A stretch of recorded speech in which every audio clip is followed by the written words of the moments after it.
Vanessa assessed her reflection in the mirror before stepping out. Despite just crossing the threshold into her mid-20s, she felt confident in her appearance. Adorned in a breathtaking designer gown and accessorized with elegant jewelry, she exuded sophistication. Her updo showcased a few crimson curls, cascading delicately to accentuate her captivating features, highlighted by her striking emerald eyes. With a final adjustment of her heels, she spared a glance at her figure, a perpetual concern, though tonight her curves seemed unchanged. A well-fitted push-up bra enhanced her assets, boosting her confidence. With a deep breath, she embraced the moment, reveling in the anticipation of the spectacular gala ahead. It was everything she had envisioned. Meanwhile, 1,000 miles away, Adam faced his own reflection, but it offered no solace, only a stark reminder of perceived failure. Drained and disheartened, he saw a silhouette marred by exhaustion and unfulfilled aspirations. Once, he and Vanessa had shared dreams, his musical ambitions now relegated to a distant fantasy, a mirage between improbable and impossible. Parenthood brought joy, but it also ushered in relentless fatigue, erasing any semblance of personal pursuits or fitness routines from his life. With a resigned sigh, he attempted to camouflage his protruding midsection, a symbol of neglected self-care and lost passions. The reflection mocked him, compelling him to acknowledge the need for change, for something to reignite the flicker of hope within him.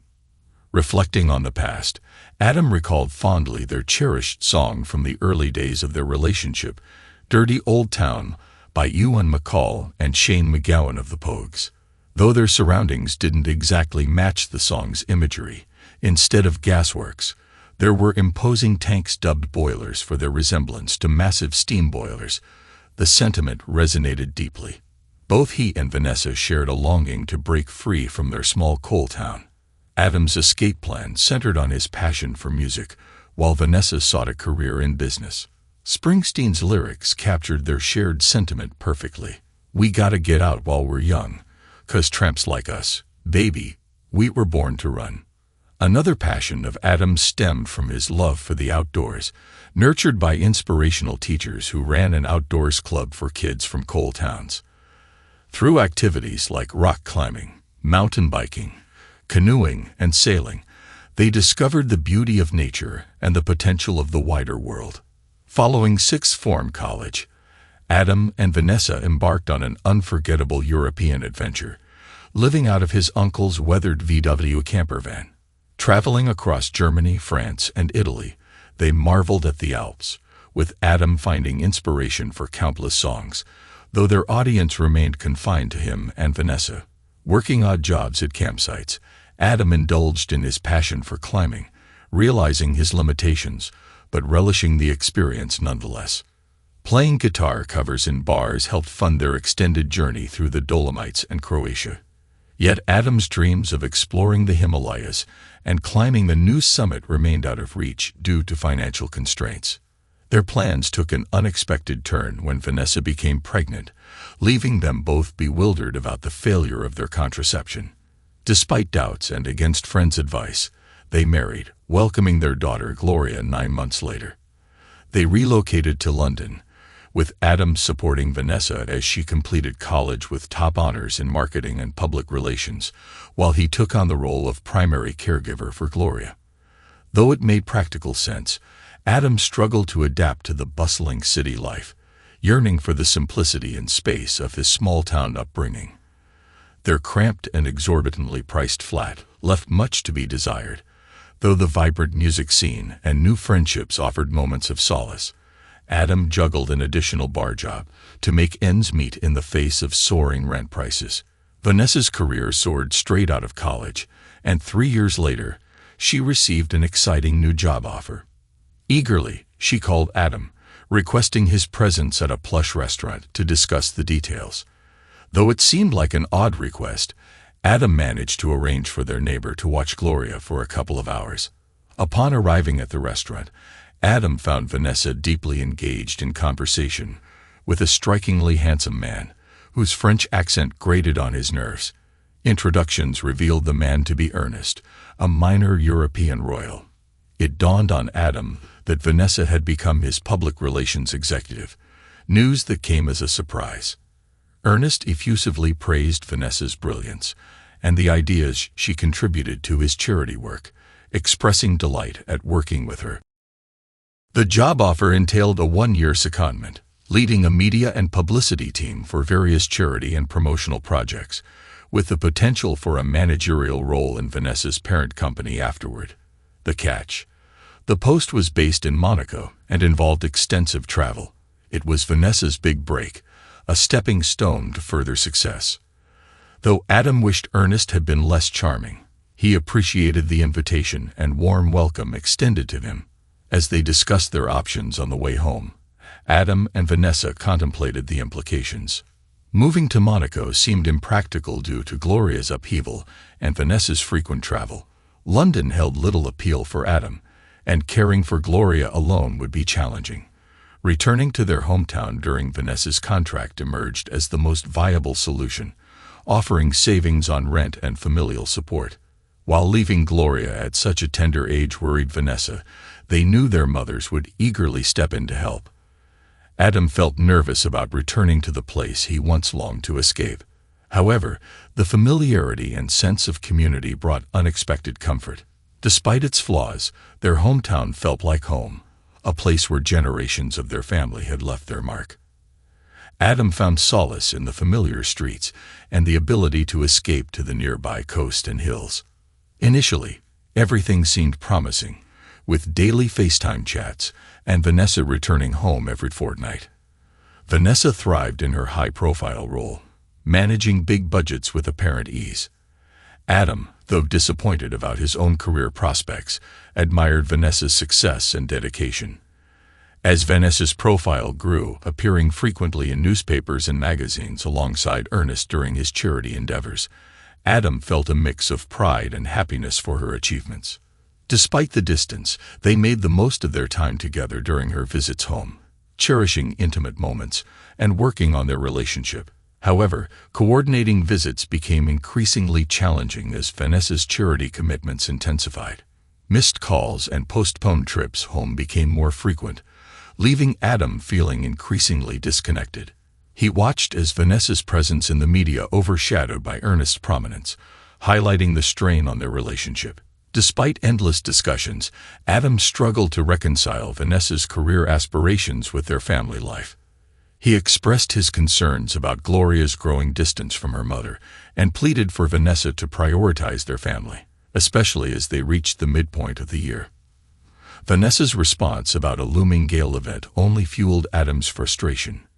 He couldn't help but confront her about the increasing intervals between her visits home and the toll it was taking on their family. "Don't be like that. This is important. It's my career," Vanessa retorted defensively. "Yeah, I can see what you think is important, Vanessa. Do you realize that you were so exhausted last time you were back we didn't make love? It's been almost 2 months since we were intimate," Adam responded, his frustration evident. "Is that what this is about, you getting your leg over?" "Well, hell with you, you're spending the money I make," Vanessa lashed out, her words stinging Adam to silence. I am sorry, Adam. I didn't mean that." Vanessa backpedaled, but Adam could sense the truth behind her words. "I think you did, Vanessa. Try thinking about Gloria, and maybe even me for a change, rather than just yourself. What if we didn't need the money? Would you come home then?" Adam's voice was heavy with disappointment. "But we do need the money, so that isn't an option. And I love doing this. I am good at it." Vanessa defended her resolve unyielding. "Must be nice to have something you're passionate about. I didn't plan on being a single parent," Adam concluded, ending the call in resignation. Vanessa did return home briefly, but Adam's concerns about her work-life balance fell on deaf ears. Instead of easing his worries, Vanessa hired her best friend from school, Leslie, as a nanny to assist with Gloria. Despite Vanessa's assurances, Adam couldn't shake his unease about her prioritizing work over family. As they stood apart, staring into their respective mirrors, 1,000 miles away. Adam and Vanessa found themselves grappling with conflicting emotions and perspectives. The communication between Adam and Vanessa saw a temporary improvement before reverting back to its previous strained state. Leslie, to her credit, proved to be a godsend, lightening Adam's load and allowing him more time to focus on Gloria. However, it wasn't long before Leslie conveyed Gloria's longing for Vanessa's presence, highlighting Adam's exemplary parenting skills and the special bond he shared with their daughter. Vanessa couldn't help but feel a pang of regret upon hearing this. Concerns arose when Vanessa queried Leslie about Adam's fidelity, fearing his feelings of abandonment might lead him astray. Leslie reassured her about Adam's faithfulness, but urged Vanessa to reconsider the fairness of their arrangement for both Adam and Gloria's sake. Vanessa was grateful for Leslie's vigilance over Adam, especially given Leslie's history with abusive ex-partners. One night, Leslie's ex-husband showed up at Adam's door in a drunken rage, demanding to see her. With Gloria asleep upstairs, Adam stood firm, refusing to back down in the face of intimidation. Vanessa's mother, Wendy, happened to be visiting at the time, providing additional support. When the ex threatened Adam, Adam's protective instincts kicked in. Despite the man's blustering, Adam stood his ground, unwilling to be bullied. With Gloria's safety as his priority, he firmly but calmly confronted the intruder, ultimately sending him packing. The ex erupted into a string of profanities, insisting he knew Leslie was inside. Vanessa's mom, Wendy, emerged at the door and firmly shut down any hopes of reconciliation, declaring, "Yes, she is inside, but she never wants to see you again." Wendy's presence shattered any misconceptions the ex harbored about Adam and Leslie's relationship. Despite his anger, he swung at Adam, missing by a wide margin. In response, Adam delivered a light tap, causing the ex to stagger. Though hardly resembling a boxing champion, Adam felt a sense of triumph, which would undoubtedly grow into a legendary tale after a few beers. Struggling to regain his footing, the ex faced Wendy's scathing rebuke. With the police called, he attempted to slink away into the night, but was apprehended before reaching the end of the road. Leslie, distraught and shaken, required Adam and Wendy's calming presence, along with some medication, to settle down. Wendy expressed concern for Leslie's well-being and requested Adam's continued support, reflecting on Leslie's kind nature and the unfortunate circumstances she faced. Adam assured Wendy that he would be there for Leslie, acknowledging her gentle spirit and the invaluable care she provided for Gloria. Throughout the night, Adam checked in on Leslie, ensuring her comfort until morning. Grateful for his support, Leslie expressed her gratitude, acknowledging her debt to him for his assistance during the ordeal. "Nonsense, I just watched your ex fall over. It was quite amusing, really, and anyone would do the same," Adam reassured Leslie, hoping to lighten the mood. "You didn't know what would happen when you went to the door. I seem to attract losers. What is it about me?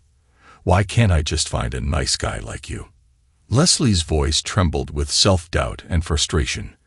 "Listen, Leslie, I have no idea what he has done to your self-esteem and confidence, but you are an attractive woman, as well as being smart and caring. I would snap you up in a heartbeat if I wasn't already a married man, and there are plenty of others out there who would do the same." Adam reassured her, trying to lift her spirits. Leslie fled the room in tears, leaving Adam bewildered. He had intended to comfort her, but it seemed he had inadvertently upset her further. Hastily, he called Wendy to come over before he made things worse. After a long chat with Wendy, Leslie seemed to be in better spirits. Adam cautiously approached her, apologizing if he had upset her. "Yeah, she's better now. She's not used to men being nice to her, especially her hero." Wendy relayed Leslie's feelings to Adam. "Hero? No way. Shit. I didn't mean to suggest. You know I wouldn't," Adam responded, feeling slightly uncomfortable with the notion. "Relax, Adam, I know you wouldn't, and neither would she. But be careful. I'm not sure she realizes it yet, but she has quite a crush on you. It's not just about last night. It's how you were with Gloria and your support of Vanessa," Wendy warned. "I'm sorry, I had no idea. I'll keep things professional and distant," Adam vowed, realizing the delicate situation. "Probably for the best, she's confused.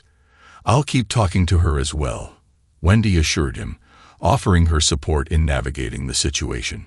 It was Leslie who, with a sheepish expression, handed Adam the Society magazine and urged him to take a look inside. As he flipped through the pages, his heart sank at the sight of a small article about a gala, accompanied by photographs. One image captured Vanessa holding hands with and kissing Ernest. Hell, the kiss was also caught in the background of another shot. Adam immediately attempted to call Vanessa, but she didn't answer. Frustrated, he obtained another number through her company and reached out again, identifying himself as Vanessa Williams' husband and requesting to speak with her urgently. "I'm sorry, Ms. Williams is currently engaged," came the curt response. "Miss, what the hell?" Adam fumed, then resorted to texting Vanessa's personal number, request for Ms. Williams to contact Mr. Williams immediately. A call came back. "Hold for Ms. Williams," the voice on the other end instructed. Adam hung up in frustration. They called again. "This is Ms. Williams' personal assistant. Can you hold for Ms. Williams, please?" "What's your name?" Adam demanded. "Sorry, what is your name?" "It's Stephanie Rochefort." "Tell your boss, Stephanie, that I am not a business contact. If she wants to speak to her husband, she can either answer her private phone or make the effort to call me herself." "You mean you're not holding?" "Correct, Stephanie. I am not." Adam ended the call. 10 minutes later, the phone rang again. It was Vanessa. "I'm honored to be finally talking to the boss, and not one of your minions," Adam remarked bitterly. "Don't be like that, Adam. Things are manically busy," Vanessa responded. "Yeah, you have time for everything but me. Tell you what, Ms. Williams, it doesn't matter." Adam ended the call and chose to ignore the subsequent ones. Finally, he read Vanessa's text. "Is everything ok? Is Gloria well?" "Yes, Gloria is fine, but everything is far from ok. You might want to check the lifestyle magazine to see why I needed to talk to you," he replied. The phone rang again, but Adam ignored it, along with the 5 subsequent calls. Then Vanessa sent another message. "That was nothing, just a quick kiss goodnight, just a peck. The photo looks far worse than it is. We have a professional relationship. Please pick up so I can explain." Adam wasn't surprised when Wendy paid him a visit. "Vanessa is upset, and you aren't answering your phone." "Like she answers hers, you mean? You better check that magazine on the table before you say anything more," Adam retorted. Wendy scrutinized the photograph for a long moment. "These things can look worse than they are." "Which part? The kiss or the hand-holding?" "It's actually the second photograph that bothers me most. They aren't kissing, but the look in her eyes. Well, I know that look, and that's the killer. Be honest, Wendy, is she cheating on me?" "God, no, she wouldn't. I'll go out tomorrow to see her and find out what's happening." "Suit yourself. I don't want to talk to her. This is just the final straw. She's been absent as a mother and wife for too long. I've had enough." "Don't do anything hasty, Adam. I'm sure there is an explanation." "So am I, and that's the problem." Wendy caught up with her daughter in Monaco, waiting in the foyer of a luxurious apartment. She was somewhat surprised to see Vanessa sweeping into the building with an air of sophistication, resembling a fashion model. "Mom, what are you doing here?" Vanessa's voice was tinged with surprise. "I'm visiting. Aren't you going to welcome me and invite me up?" Wendy replied with a hint of playfulness. Vanessa gave her mom a nervous hug. "Well, yes, of course. It's great to see you." As Wendy wandered around the apartment, she couldn't help but notice the opulence. "You seem to be doing well. Lots of clothes, jewelry, shoes, bags. They all look very expensive. And this place must cost a fortune. Yeah, it's going well. We receive a lot of gifts from people trying to secure contracts and approvals. And the apartment comes with the job, Vanessa explained. It was then that Wendy spotted the shaving gear and men's toiletries. Vanessa's heart sank as her mother's gaze settled on the evidence. Without hesitation, Wendy marched over to the wardrobes and flung them open, revealing a long rack of men's suits and other clothes. "What's going on, Vanessa?" Wendy's tone was firm. Vanessa internally groaned. "They're Ernest's. It's his apartment. He left some things here." Maureen fixed her gaze on her daughter, instantly detecting the falsehood. With her characteristic directness, she inquired, "Are you living with him?" "No. He sometimes stays over," Vanessa stammered. "Oh my God, you're having an affair," Maureen concluded, her tone tinged with disbelief. "No, it's not an affair. It has nothing to do with Adam and my other life," Vanessa defended. "Your other life? Are you serious? You leave your husband and daughter for months on end, while you carry on with some royal playboy," Maureen exclaimed incredulously. "Ernest isn't like that," Vanessa protested. "You're protecting him, really? Don't you think your mind should be on your husband and saving your marriage?" Maureen pressed. "Adam is fine. What he doesn't know won't hurt him. It's in hand. The contract ends in another 2 months anyway," Vanessa rationalized. Maureen slammed the magazine onto the coffee table in frustration. "He is far from fine. He is wondering why his wife is holding hands and kissing another man and what he did to deserve being deserted. You have a husband and daughter. They are very real. This is not some cheap romance. You're already married," she admonished. Vanessa broke down in tears, but her mother didn't let up. "You're swanning around like God's gift. No wonder you didn't come home, leaving Adam to look after your own daughter. I don't know who you are. And when your husband calls to find out what is happening, you put him on hold and then dismiss his concerns." Just then, they heard the apartment door opening and a male voice call out, "I am home, mon chéri." Ernest turned the corner to find Vanessa and her mother staring at him. He recovered quickly, taking and kissing the back of Maureen's hand. "You must be Vanessa's mother. I can see the apple didn't fall far from the tree. You are very beautiful," he remarked smoothly. The sound of the slap across Ernest's face echoed around the large apartment.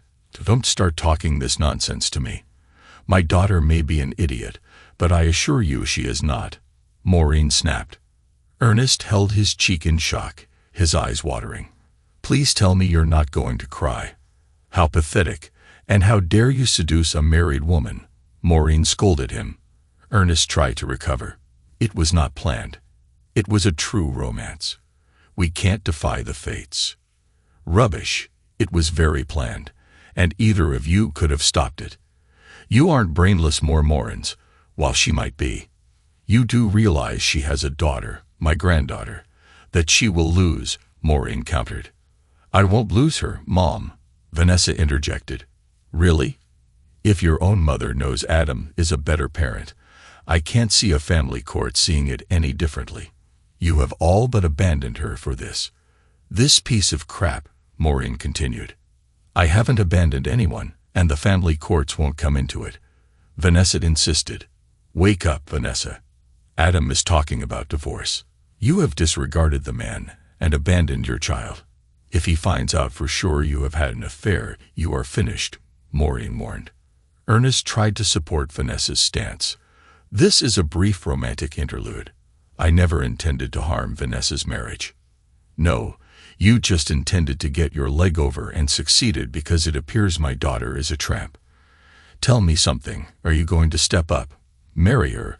Look after her daughter?" Maureen challenged. Silence. "No, I didn't think so.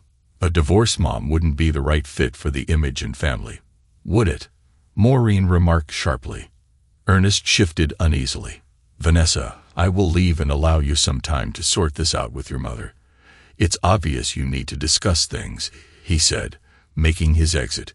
"He's a coward as well," running off and leaving you. Why did you do it, Vanessa? Maureen pressed. I know it's wrong, Mom, but he is so different. The confidence, looks, and his interest in me. Then the money, prestige, gifts, and power. It's all so intoxicating. My other life seemed diminished in comparison, and my attention became focused on Ernest. I still love Adam, and I can compartmentalize this part of my life, Vanessa confessed. You need to get your own ass home and talk to Adam, Maureen urged. I can't. We have a big launch event in Cannes this week, Vanessa replied. Still putting your lover first. Get a grip, Vanessa. You're going to lose your family, or is that what you want? A light for Ernest. Do you love him? Maureen questioned. No, I love Adam. This isn't permanent, Vanessa insisted. Then you're crazy risking your family for a flame. I swear if you don't tell them, I will. He deserves better. You're supposed to look after him and Gloria, Maureen declared. You have to help me, Mom, Vanessa pleaded. What, by keeping your sordid little secret? I don't think so. You're a cheat, Vanessa. Try admitting it to yourself. At least, try some honesty. Tell Adam what has happened and beg forgiveness. Be under no illusion, Vanessa. I doubt he will take you back, and I wouldn't blame him one iota. Vanessa returned home on the same flight as her mom the following day. Maureen wished her luck as Vanessa got out of the taxi. Taking a deep breath before stepping through the front door, she was greeted by Gloria. She called out to her daughter, only for Gloria to rush into Leslie's arms with slight panic. Adam turned to see what the commotion was about, only to lock eyes with Vanessa. Why are you here? He demanded.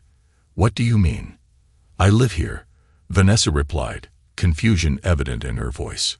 No, you don't. But why now? You deserted us, Adam accused. Leslie hastily said she would take Gloria to the park and ushered her out of the door.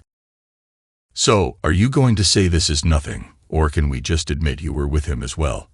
Adam's tone was harsh. Vanessa flinched at the accusation, but there was no use denying it. I made some mistakes, Adam. I am sorry. How long? Adam's voice was strained. A few months since the gala. I'll stop with Ernest, and the job only has another 2 months to run, Vanessa explained. Damn it, you're still putting the job first, and you say it like it's nothing. Adam responded bitterly. This was never part of us. It was a separate parallel life. I have never stopped loving you, Adam. We were sort of separated during the contract, Vanessa pleaded. No, you separated us to be with Ernest. I don't even know who you are anymore. The girl by the boilers, she's long gone. You have all the money in the world, but have never been so. Cheat, you say you won't continue, but you still want to. If only I had stayed ignorant, huh? Adam retorted. I have missed you. A lot, actually. That's part of the reason I went with Ernest, I think. But I am choosing you over him. It's not as bad as you are imagining. It's not like we were at it every day. The job was very busy, Vanessa admitted, her voice filled with regret. No, you chose the other way around already. And I don't want seconds. As for the amount, how many times have you made love to me compared to him in the last few months? Come on, Vanessa, our side is easy to count. 0. What's he had? 50, 100. Adam's words cut through Vanessa like a knife, and she cringed inside, her head hanging down with the weight of truth in his statement. I am still your wife, she muttered weakly. In name only and not for long if I get my way, Adam replied sharply. Vanessa knew her explanations sounded weak. In a panic, she tried another tact. This isn't all on me. You let yourself go while I was out earning the money to keep you and provide for us. Adam was incredulous. Not that you have appreciated it, but it's hard to get to the gym when you are a single parent. You used the time I spent parenting for you to devote to your lover. Thanks to Leslie. I am putting that right. Leslie, you and Leslie, Vanessa began, but Adam interrupted her. Don't judge me by your standards, Vanessa. Leslie has been a good friend, nothing more. She's given me time to get fitter and pick up some of my previous interests. Actually try having my own life. Adam explained. Vanessa looked at Adam, noticing his improved appearance. He looked healthier and fitter than before. As for the money, you forget I supported us and juggled all of the child care to allow you to finish your degree. I dropped all of my aspirations to look after Gloria, only for you to throw it all back in my face. You've listened to too many people tell you how wonderful you are. Adam continued. Vanessa slumped down in a chair, feeling defeated. Give it up, Vanessa. It's a lost cause. You don't want me, at least not enough. And I deserve better. Adam concluded. Later, Vanessa looked at the message from Ernest. How did your confession go? Terribly. I think we are finished, she replied despondently. Adam was shocked to see the limo and SUV parked outside his house.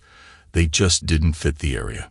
He suspected who it was and dragged himself inside to find Vanessa, Ernest, and two imposing men who looked like security in his living room. He looked directly at Vanessa. When did you stop respecting me? I haven't done that. I do respect you, more than you know, Vanessa replied, her voice tinged with desperation. And yet here we are, with your lover sitting next to you in our home. I can't think of anything less respectful unless he starts giving you one over the coffee table, Adam retorted bitterly. That's all finished. Ernest is here to help us, Vanessa insisted. Ernest jumped in. I am sorry for any misunderstanding, Adam. You are overreacting. We had some fun, yes, but it was a brief interlude. Vanessa told me all about you and how much she loves you. She told you that, and still you sleep with her. Hardly Prince Charming, are you? Why are you here? Adam's voice dripped with sarcasm. I'd hate to think I caused a long-term issue. Can I offer compensation or pay for counseling? Ernest offered. Do you expect to wave your magical royal money wand and fix everything? Well, you can stick that wand right up your butt. And I don't need counseling. My wife is a cheat and a liar. It's pretty simple. You aren't here for us. You are here to limit the damage. Wouldn't want your reputation tarnished after all. A royal scandal is always juicy for the press. So listen to my considered and full response. Just show off. Adam's tone was biting. The security guards both twitched at Adam's words. That is a threat, Adam. I can make things very difficult for you, Ernest warned. Really? Are you going to threaten me into a happy marriage? I'd love to know how that is going to work out. And if I get in trouble, who is going to look after Gloria when you want to shuck my wife again? I am sure you would love the tabloids to hear how you stole my wife. Once that gets out, I suspect others will come forward. Adam countered, his voice filled with defiance. What do you want, Adam? Vanessa asked, her voice trembling. A happy marriage, but you took that. You're a shallow, self-centered egotist. Why choose a married woman when you could have anyone? Do you get off from taking what isn't yours? It's not a shallow, self-centered egotist. Why choose a married woman when you could have anyone? Do you get off from taking what isn't yours? It's not a romance. It's just a game to you. Adam accused, his words laced with bitterness. Adam turned to look his wife in the eyes before continuing. Congratulations, Ernest. You won, and you're more than welcome to claim the prize. He turned to one of the security guards, his tone firm. Get him out of my house before I decide to take my chances getting through you too. I'm trying not to do anything to jeopardize looking after Gloria, but that situation might change. Vanessa sat in amazement, witnessing Ernest being so easily dismissed. People usually fawned over him. He had title, money, and power, but Adam made him seem utterly inconsequential. The lead security guy smiled, not cruelly. I think we do need to leave, sir. He has every right in his home.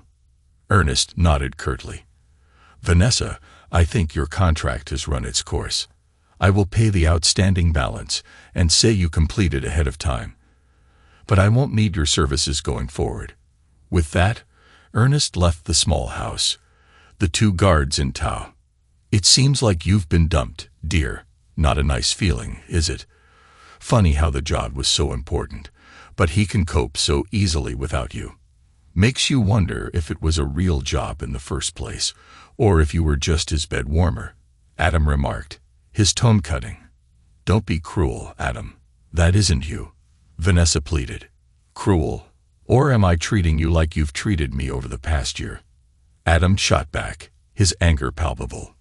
We can fix this, Adam. I am so sorry. The job and the money were for us, for a better life. The affair was a mistake and not important, Vanessa pleaded, tears welling up in her eyes. It was important to me, and we hardly spent a penny of what you earned. You didn't even notice. I didn't like the way it was earned.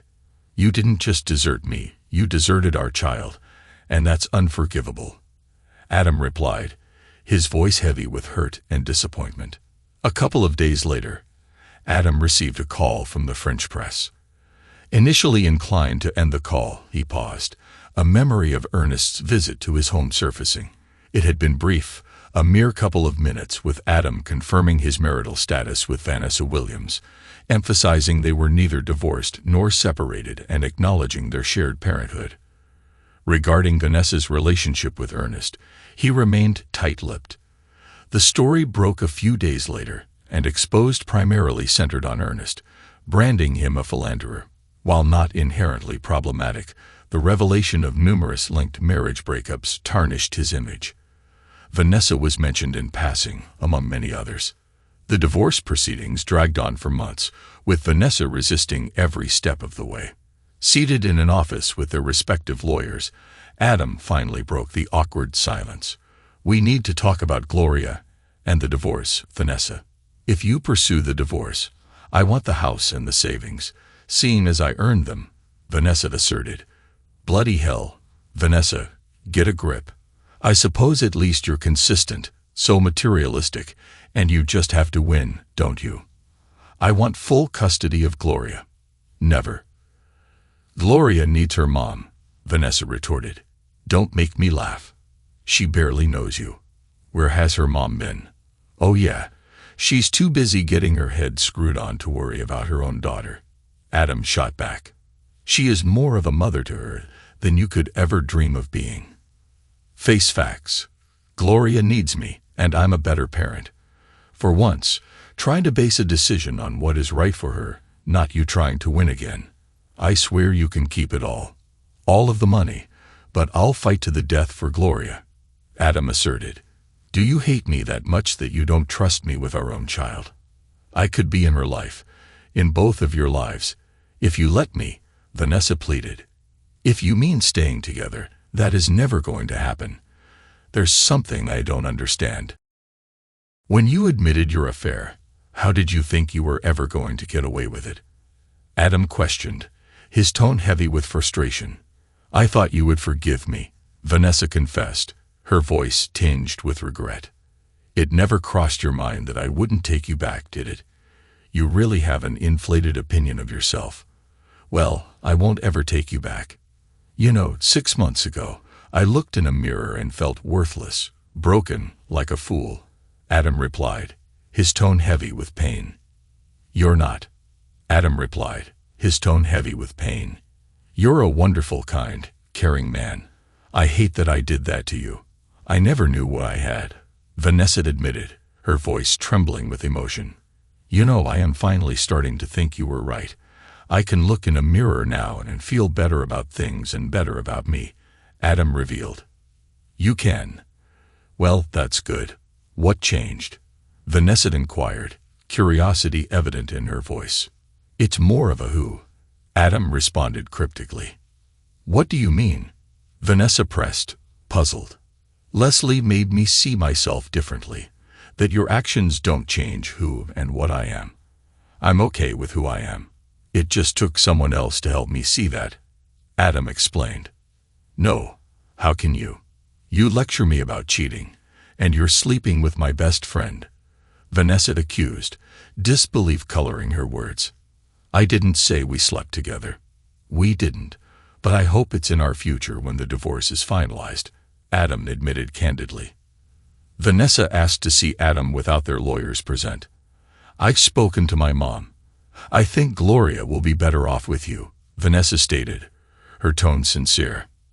Adam looked at her, waiting for the catch that didn't materialize. Really? Well, thank you, he responded, genuine surprise in his voice. I never meant any of it. It was supposed to be so one-sided that you wouldn't be able to leave. I never thought you'd just agree. We can split everything 50-50. My salary has increased. There's plenty of money to support Gloria, Vanessa explained, her words filled with remorse. Adam nodded, a genuine smile forming on his lips. Congratulations on the promotion, Vanessa. I know that was important to you. Yeah, all my dreams come true, except the dream means nothing without you and Gloria to share it, Vanessa replied, her voice tinged with sadness. What are your plans? Adam inquired, his tone gentle. I want to move back home. Try and reconnect with Gloria if you'll let me. I'll do better than I have been doing, Vanessa explained, determination evident in her voice. I do want you to be part of her life. That's never changed, but you can't keep letting her down like you have been. The money isn't a concern. Some of the songs I wrote are doing well, Adam revealed. The songs, really? That's wonderful. You always loved writing. But how did that happen? Vanessa asked, curiosity piqued. Once Leslie started helping out, I went back to college, did a short course on producing music, and met some talented musicians. Turns out they liked my lyrics, and I'd written lots of songs when stuck at home, Adam explained. Wow, I had no idea, Vanessa admitted, a hint of regret in her voice. No, you weren't here to share in it. That hurt as well.